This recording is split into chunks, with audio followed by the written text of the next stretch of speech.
150 times to destroy the world. Trump's sensational statement is on the front pages of all global publications. What the US president said and why, and when he will move from words to action, all the details. Long-range weapons have been handed over to Ukraine.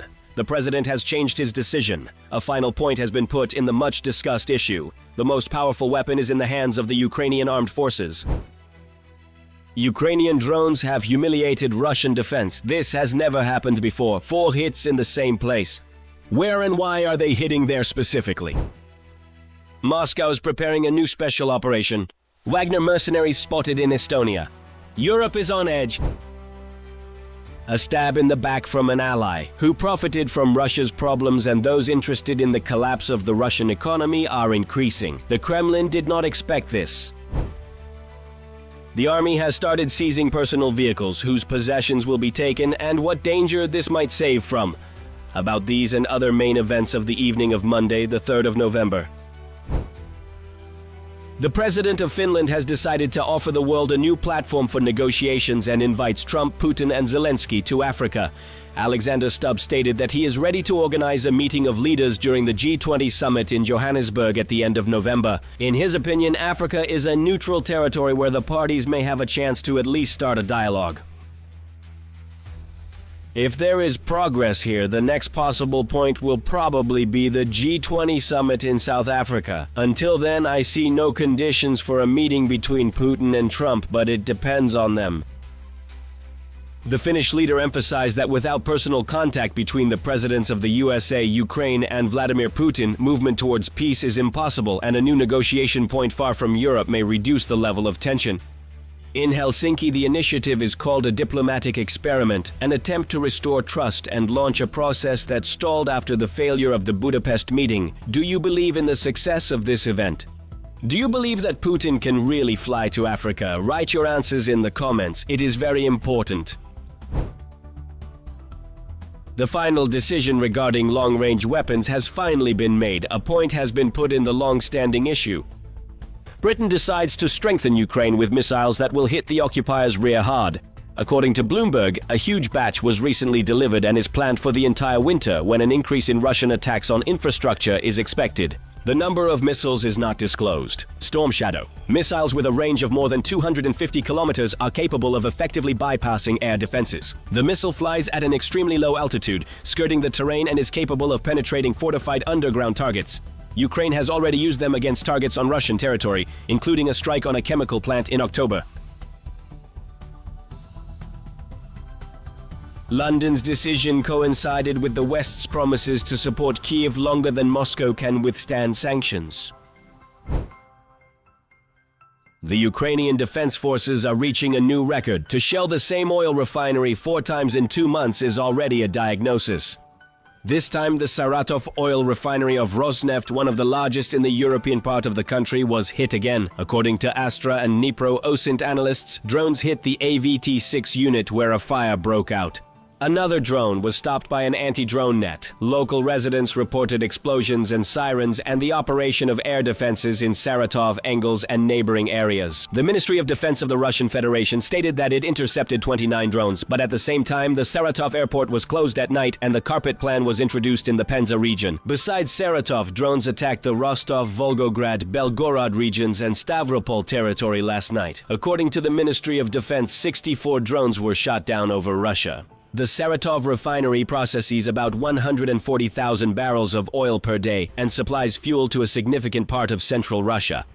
The Ukrainian General Staff claims that the facility is directly involved in supplying the Russian army. Previously, this refinery was hit on the 16th of October, the 20th and 16th of September. A series of such drone attacks has already seriously impacted the economy. According to Bloomberg, in October, oil processing volumes in Russia fell to a 5-year low. A petrol shortage has begun in the domestic market. The authorities have reduced exports and are forced to purchase fuel from Belarus and China. A couple of months and the war can be ended, says Trump. And finally, he gives a clear answer regarding long-range missiles for Ukraine. The president's decision may still change, but for now there are no Tomahawks. There is no last straw. Sometimes you have to let them fight to battle it out to the end. It was a tough war. Russia lost many soldiers. Maybe 1 million, that's a lot. And for Ukraine, it was tough too. It's a hard war for both sides. Sometimes you just have to go through it. Trump once again reminded how many wars he settled with his own hands, suddenly pulling out his printed tweet apparently to avoid confusing Armenia with Albania. Again. And he reiterated that he thought the war between Russia and Ukraine would be much easier to resolve. Well, we have more nuclear weapons than any other country. I think we should do something about denuclearization. And in fact, I discussed this with President Putin and President Xi. We have enough nuclear weapons to blow up the world 150 times. Russia has a lot of nuclear weapons, and China will have a lot too. They have some, they have quite a lot. But for example, in Russia, they explain conducting nuclear tests with quite good intentions, so stopping them, let alone conducting any denuclearization, is unlikely. Dear subscribers, an appeal to you because it is you who decide whether even more people will learn about all these news.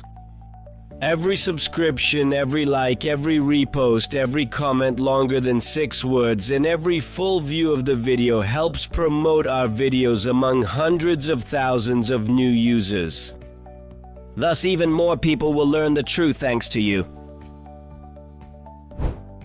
A blow from where it was not expected, and another friend of the Kremlin turns away from it. Ammunition for Ukraine can now be bought in Belgrade.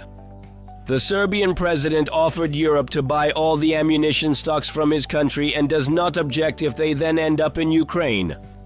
Buyers will be able to do whatever they want with them, says Aleksandar Vučić. At the same time, he emphasizes that Serbia remains a neutral country but is ready, I quote, to cooperate with European armies and needs long-term contracts. I don't want to seem like someone who supplies ammunition to a warring side. Europe needs ammunition. I offered our friends in Europe to make a deal and buy everything we have. This would be a phenomenal contribution to European security. Apparently, Serbia is waiting for a go-ahead from Europe. Meanwhile, in Moscow, such a position is perceived painfully. Russian intelligence has repeatedly accused Serbia of supplying ammunition to Kiev through intermediaries. In the summer, after another approach, Vučić announced the suspension of arms exports. Now everything is official and through Europe. We await the Kremlin's reaction. A few more oil surprises for Moscow. Ukrainian strikes on Russian refineries and new Western sanctions have turned the oil market upside down. Now Moscow's competitors are profiting from its downfall. According to Reuters, the profits of the 4 largest Western oil companies, ExxonMobil, Chevron, Shell, and Total Energies, from refining increased by an average of 61% in the third quarter. The combined profit rose by 20%, all thanks to disruptions in supplies from Russia, whose refineries have been under constant attack by Ukrainian drones since July. In September, Russian oil product exports fell by 500,000 barrels per day, reaching the lowest level since the start of the pandemic, and this deficit immediately turned into profit for the West. ExxonMobil's energy products division, for example, earned nearly $2 billion. This is a third more than the previous quarter. BP, British Petroleum, which exited Rosneft's capital after the invasion, is now effectively receiving additional income thanks to the sanctions. The profit margin increased by 33%. Meanwhile, Russia is losing markets one by one. Drone strikes, embargoes, and the caution of Asian partners have nullified the strategy of turning eastward. The global market is already drawing conclusions. The era of cheap Russian oil is coming to an end. The Russian flag on the NATO country's border. On the Narva River, Estonian border guards spotted a Russian boat under the Wagner PMC flag. In Estonia, this is called a provocation, but they take it with humor. It's hard to say whether Wagner is marching on Moscow again or starting with St. Petersburg this time. It seems they have annexed the Russian border service. The Estonian Ministry of Foreign Affairs sent an official request to Moscow, demanding an explanation of what vessels with such symbols are doing at their border. The Israeli army is seizing cars, however, not from everyone, only from military personnel. And not all cars, only those of Chinese manufacture already in the army's inventory. Previously, they were simply banned from entering military bases, but now the ban has turned into a purge. This is explained by suspicions that Chinese cars might collect data on movements, negotiations, and objects and transmit them to servers in China.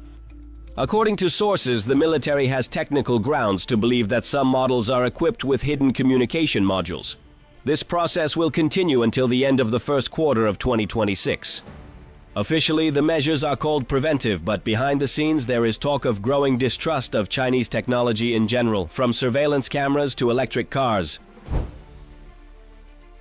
A world-famous relic is under threat. Part of the famous Blue Mosque has been destroyed. The shrine collapsed along with people's lives. A powerful earthquake with a magnitude of 6.3 struck northern Afghanistan, claiming at least 20 lives and injuring about 260. The early morning tremors on November 3rd brought down the shrine in the city of Mazar-i-Sharif. According to a local government representative, part of the complex, including one of the minarets, was damaged. Videos published online show debris and fragments of brickwork lying in front of the mosque. Reuters confirmed the location of the footage using satellite images, but the date of the video has not yet been established. Rescuers continue to clear the rubble, and authorities warn that the death toll may rise. A special thank you for watching until the end. Thank you for your trust. I look forward to detailed comments, likes, and shares. It's important for us to grow in numbers. That's all for now. Until we meet again, and may you have good news.